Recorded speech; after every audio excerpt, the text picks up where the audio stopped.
En Guinée, un ancien détenu devenu régisseur de la prison de Conakry.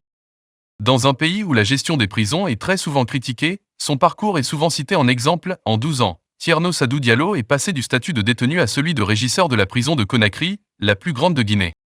Il dit souvent que c'est en prison qu'il a trouvé le salut. Incarcéré en 2011 à la prison de Conakry après l'attaque du domicile privé d'Alpha Condé, alors président de la République, Thierno Sadou Diallo y a passé 4 ans avant d'être gracié, fin 2015. Aujourd'hui, ses anciens geôliers se mettent au garde à vous lorsqu'ils le voient passer, talkie-walkie à la main.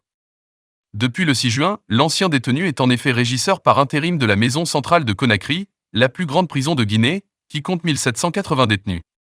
Sa nomination par Alphonse Charles Wright, ministre de la Justice et des Droits humains, parent au plus pressé en raison d'une succession d'évasions spectaculaires, et la consécration d'un parcours carcéral inédit.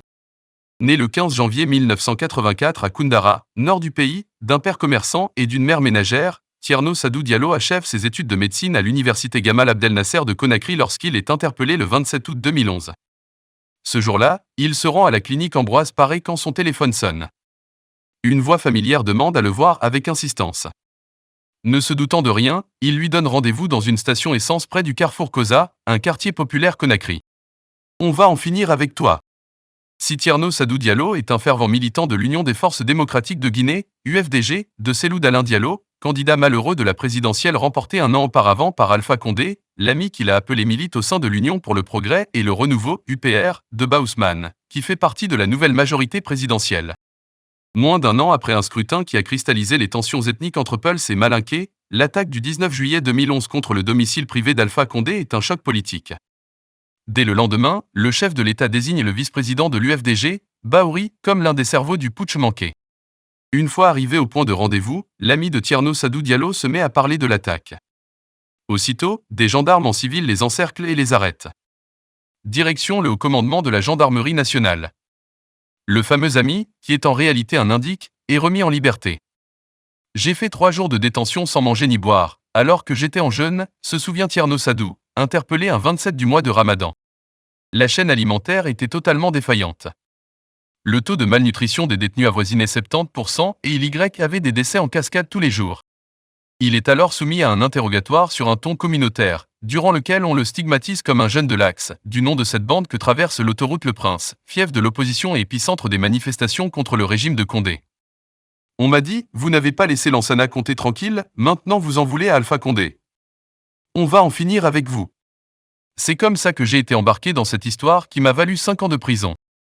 Jugé pour détention d'armes de guerre, Thierno Sadou Diallo est condamné en juillet 2013 à 5 ans de prison par la cour d'assises au terme d'un procès marathon de 6 mois. Au lieu de se morfondre sur son sort, il décide rapidement d'apporter un soutien à ses codétenus malades à la maison centrale. La chaîne alimentaire était totalement défaillante. Le taux de malnutrition des détenus avoisinait 70% et il y avait des décès en cascade tous les jours, décrit-il. L'étudiant en médecine parvient ensuite à travailler à l'infirmerie de la prison. Parallèlement, l'administration pénitentiaire l'autorise à poursuivre et terminer sa thèse. Sortie escortée. Ce n'est pas parce qu'il était enfermé qu'il n'avait pas le droit de poursuivre ses études, explique Aliou Bari, ancien directeur national adjoint de l'administration pénitentiaire. J'ai donné mon accord avant d'aviser le ministre, convaincu que ce dernier l'accepterait. L'ancien ministre de la Justice, Cheikh Sako, missionne alors son chef de cabinet de veiller personnellement sur le jeune détenu. Tous les lundis et jeudis, l'étudiant prisonnier passe sa journée dans le service de médecine légale où il effectue sa thèse, surveillé par 5 geôliers. En décembre 2015, il décroche son doctorat avec mention honorable et félicitations d'un jury mixte composé de médecins, magistrats et avocats. 3 jours plus tard, Alpha Condé le gracie. Tout en suivant son cursus en médecine légale, le jeune médecin continue de se rendre 2 fois par semaine à la prison de Conakry pour y soigner bénévolement les détenus. Cheikh Sako essaie alors de le recruter au ministère de la Justice, mais le ministère du Budget bloque. Un jour, alors que je faisais le suivi du dossier, quelqu'un s'est écrié « Ce sont eux qui ont voulu assassiner le président Alpha Condé. Qu'est-ce qu'il fait là ?» J'ai compris que mon dossier n'avait aucune chance d'aboutir, se souvient Thierno Sadou Diallo.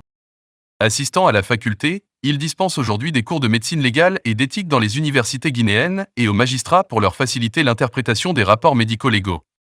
Thierno Sadou Diallo est aussi formateur au sein de la division santé, alimentation et cadre de vie en milieu carcéral.